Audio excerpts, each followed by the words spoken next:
งามอยู่บ่พอดีเนาะตัวเนี้ยเอาเป็นไรครับพอดีแล้วทำนี่พอดีกินเนาะนี่พี่น้องกำลังออกพอดีงามเนาะถ้ามาตัวหันยาวกลัวเด้ตัวใดพอดีแล้ว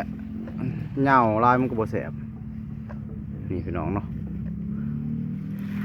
มิดมันนี่ก็เอามาแต่บ้านเนาะเพียงได้พี่น้องเลยนี่เลยมันยังเหงาบ่ขาดบ่ได้เนาะแต่ก็พอดีกินแหละสำหรับพี่น้องเลยเดี๋ยวจะไปล้างน้ำเนาะพี่น้องเราจะมาขุดเป็นคุมแล้วเอาทรายมาใส่เนาะพี่น้อง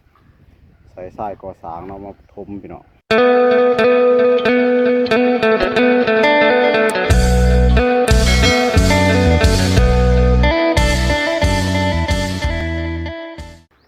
สบายดีสวัสดีพ่อแม่พี่น้องเบิดสุขุทุกคนพี่น้องมื้อนี้ก็สิพามาเบิ่งวิธีเฮ็ดงอกทั่วเนาะหรือว่าหมกทั่วงอกนั่นเองพี่น้องเอ้ยจะเอามาพังไว้จักมืออะไรเนี่ย3บ่โอ้ยจักมือจะมาพังไว้นี่2 คืนพี่น้องเอามิดทั่วมาพังใส่ดินทรายไว้เนาะขั้นตอนการเฮ็ดงอกทั่วเนาะแล้วก็มาโหดน้ำไว้พี่น้องให้มันซุ่มพี่น้องน้ำเซลายบ่ได้ได้พี่น้องเลยมันสีเน่าเนาะเดี๋ยวมาถาเบิ่งในกันพี่น้องว่าสีงามบ่วิธีเฮ็ดงอกทั่วพี่น้องง่ายๆเนาะแล้ววันนี้เขาก็มาขวดเบิ่งพี่น้องว่ามันยาวสำได้ล่ะกันยาวพอกล้าว่าเขากินได้แล้วเขาก็มาขวดเอาเนาะพี่น้องตอนนี้กำลังขวดเอาค่อยๆขวดที่มันหักไป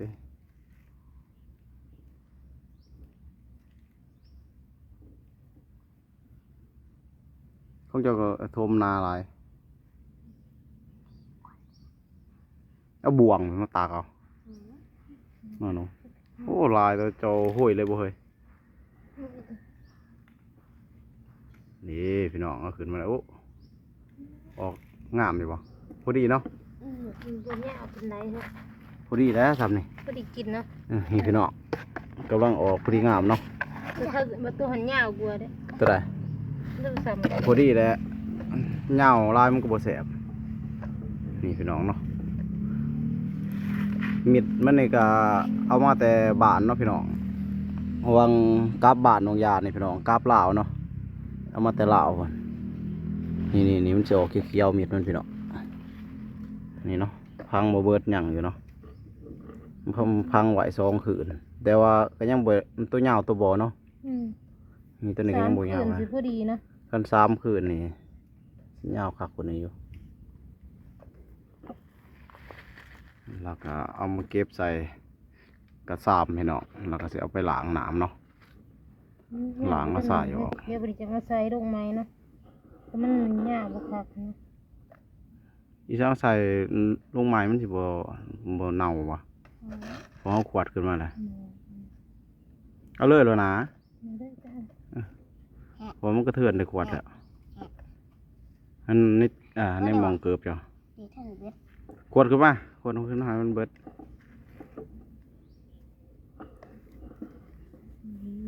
ก็ดงหมายเทศนี่ก็มีอยู่อยู่แถวนี้ก็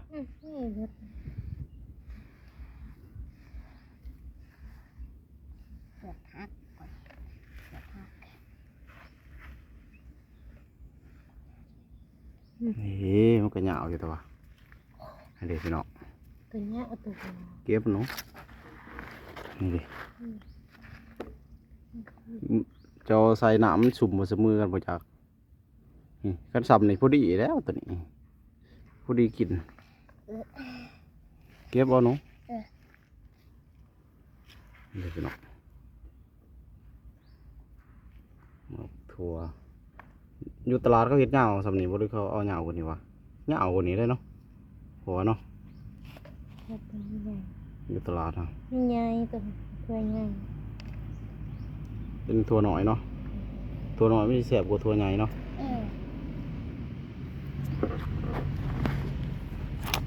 มี2 คุมนะพี่น้องอยู่ปุ่นคุม1พี่น้องตอนนั้นโปะไว้แล้วแต่เอาไว้ขวดอื่นก็ได้ตัวนั้นตัวน้อยหน่อยตัวนู้นโท วดอันนั้นเอ๊ะอันนั้นเอาในใดเนี่ย พี่น้องตัวน้อยไว้ขวดมืออื่นเนาะ มันยังหน่อยอยู่เนาะไม่ยาวปานใดเนาะ บอกว่ามันตัวยาวตัวบ่แต่ว่ามันก็ตัวยาวมันก็โอเคอยู่ตัวมันบ่ยาวที่มันบ่นี่ปานใด หาขึ้นมายาวอยู่กระหาค่ะ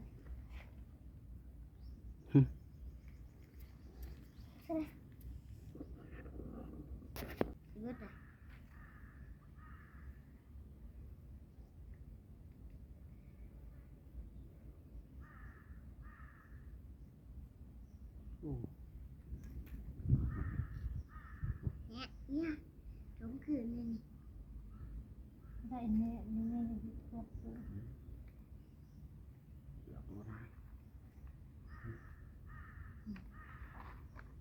เอาไปเลยนะ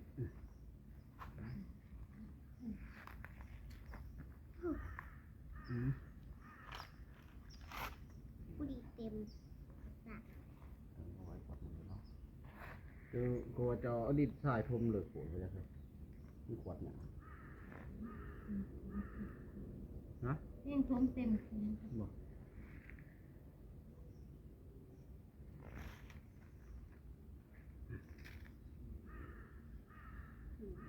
กันอยู่ไกลหนามใครแล้วเนาะขวดแสนนั้นเนาะขวดแสนนั้นก็ลงหนามเลยเนาะมันเป็นหัวฮักเนาะเป็นดินทรายแต่มันไม่หากันเนาะ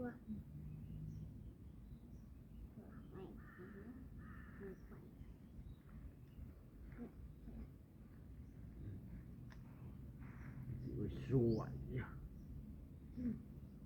มันยาวคือมือกันมันก็ได้หลาย ร้อยจะได้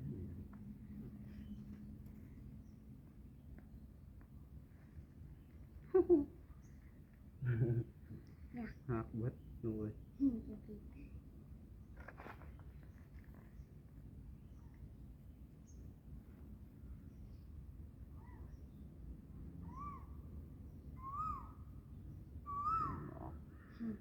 หักเบิด ทั่วหมอ คอยเกือบหนังนะ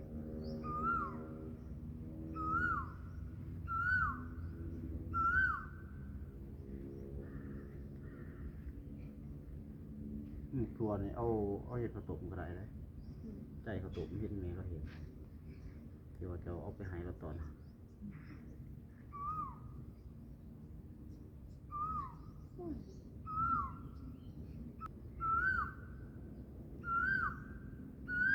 อื่นที่ซื้อมันก็ทุนกันอยู่นี่หนูมันกินมาให้ นี่แหละ นี่มีหอม บัก เดี๋ยวพังลายโผล่เนาะ จน ลายโผล่ต้องทรงคุมเนี่ยมันเห็ดเถื่อนละน้อยเห็ดพอได้กินพังลายพังดี จะเอาไว้สิบ่ ทั่วนี่มันเป็นเครือบ่วะไม่เคย นี่เป็นคืน เกือบตั้งมันอะไรบ่ ลองเอาไปปลูกว่าจะคุมเดี๋ยวจะลองเอาไปปลูกมัน บูสะ ไม่ได้ดี ตัวเนี่ย เก็บไว้ไว้แดด ก็บ่เลยหอยก็หอย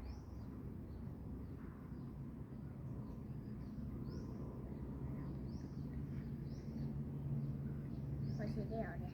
มันบุคอยหมุกเนาะไม่เคยจำนี้ใช่ป่ะ ยาวอยู่ดีอ่ะเนาะ เกือบพับ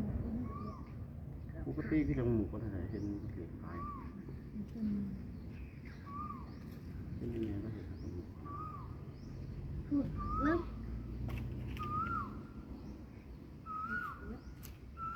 มืออื่นนี่ออกใบได้มือเนาะ เบิกหมดลำมึงเกาะ ดับบดกล่องให้พอ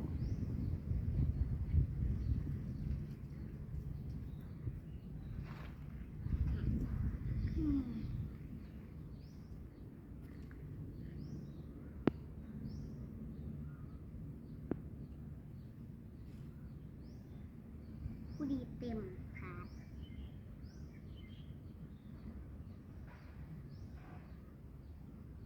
กองดินเบิดเนาะ อืม กองไฟเบิด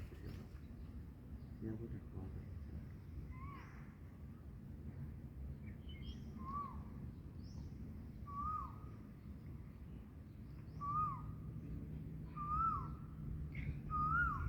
เฮ็ดไฟกู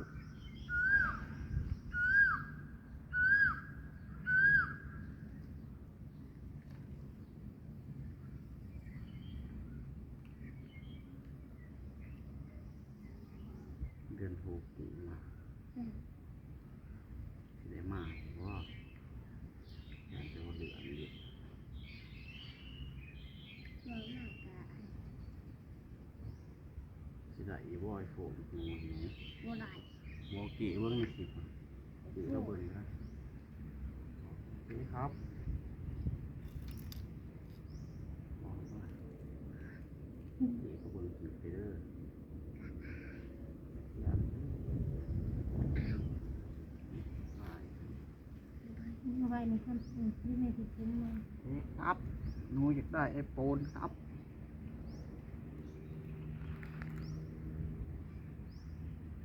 ชมเนี่ยเป็นชมยังชมอยู่ ผมเห็นที่ผมกระเตะที่ ถ้าแต่ก็มีนะวะ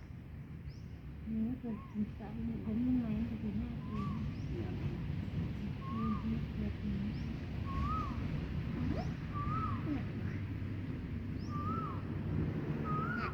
เฮ็ดตัวไหนดิ เป็นคำใช้เราเห็ดเถื่อนนะเว้ย นี่โอ้โห หรือว่าเราโตหากัน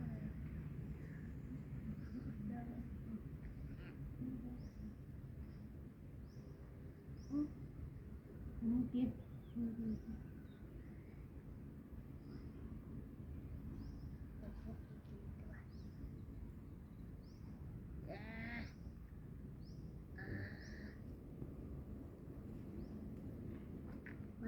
ลำหน่อยต้นไม้มันเลย เงินออนี่ซื้อของมาเห็ดไปของอีสานเนาะ อย่า เห็ เบิ่ น ง เขาห้าเบิ่งเขาเห็นเขาเห็ดขายอยู่บ้าน อย่าเบิ่งตัวไหนเอาวะ เลยเขาเห็ดขายอยู่บ้านเขาเห็ดเองเขาเห็ดเองเลยก็ซื้อเครื่องมาเหมือนเขาขายดีนะเห็ดของอีสาน ขอคือบัวค่ะ เก็บนี่ถ่ายถ่ายที่เพื่อเก็บนี่ เบิร์ดเดี๋ยวเบิร์ด เขาเห็นเหงาปลาขาวคุดี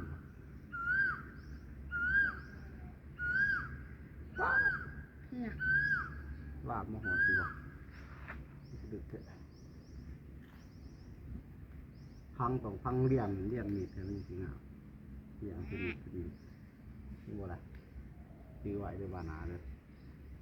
นี่บ่เฮ้ย มึง เลี่ยงให้เป็นมีดกูแล้ว ฮักกัน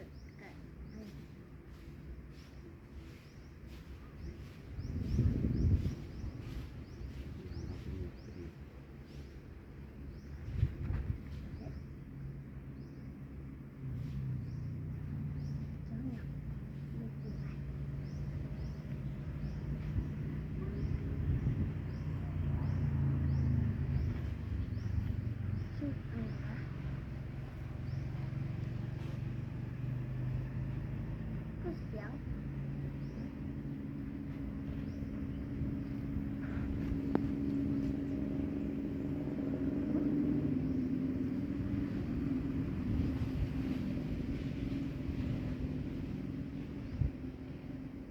ตอนนี้ก็เก็บสีแล้วแล้วเนาะพี่น้องมันยังบ่ยาวปานใดพี่น้องเอ้ยนี่เลยมันยังยาวบ่ขาดปานใดเนาะแต่ก็พอได้กินแหละสำหรับพี่น้องเอ้ยเดี๋ยวสิไปล้างน้ำเนาะพี่น้องอาจจะมาขุดเป็นคุมแล้วเอาทรายมาใส่เนาะพี่น้องใส่ทรายก่อสร้างเนาะมาถมพี่น้องเดี๋ยวนี้ลุ่มหนึ่งพี่น้องแต่ลุ่มนี้ยังบ่ทันขวดเนาะปลามันยาวขาก่อนพี่น้องตัวนี้มืออื่นเนาะพอดีงามทางไหวเป็นคุมพี่น้อง ว่าหลอด เดี๋ยวก็จะไปล้าง เคย ทัดแหล่สวัสดีนี่หนู มึงที่นี่ ต้นไม้พี่น้องต้นไม้ครับปลูกเขาอีลุ่มเนาะเดี๋ยวจะมาถ่ายบรรยากาศให้เบิ่งทั้งเทิงเลยพี่น้องเลยนี่พี่น้องเลยต้นแค่ต้นลิ้นจีตัวนี้ตายป่าวะหรือมันสิปลงใบใหม่วะหรือมันสิแตกใบใหม่บ่ใบหล่นเบิดใบมันหล่นมันสิปลงใบใหม่วะนี่เนาะพี่น้องต้นขนุนมะยมมะม่วงต้นย่อเนาะแล้วก็ต้นนี้ยังจำชื่อมันบ่ได้นี่เลยบรรยากาศเทิงบานตอนนี้ก็บานเจ๋เนาะยังบ่ทันแล้วพี่น้องยังขัวเนาะแล้วก็ล้างนั่นพี่น้องยังเรือล้างขา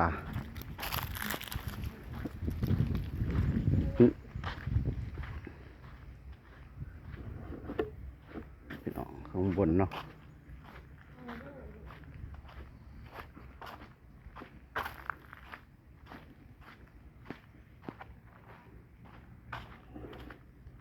นี่สิพามาเบิ่งรอบๆบ้านพี่น้อง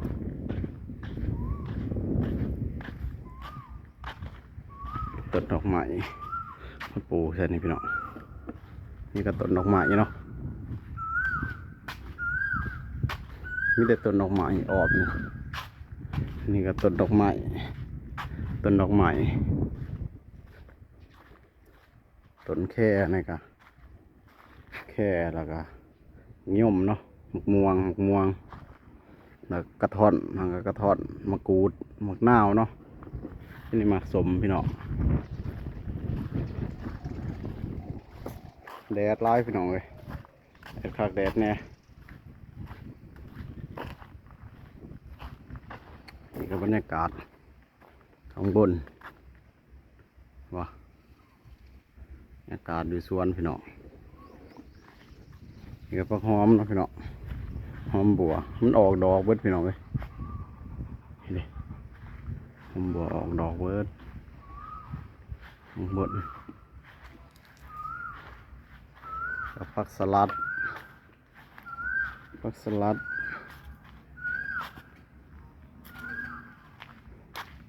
นี่ก็ต้นมะนาวพี่น้อง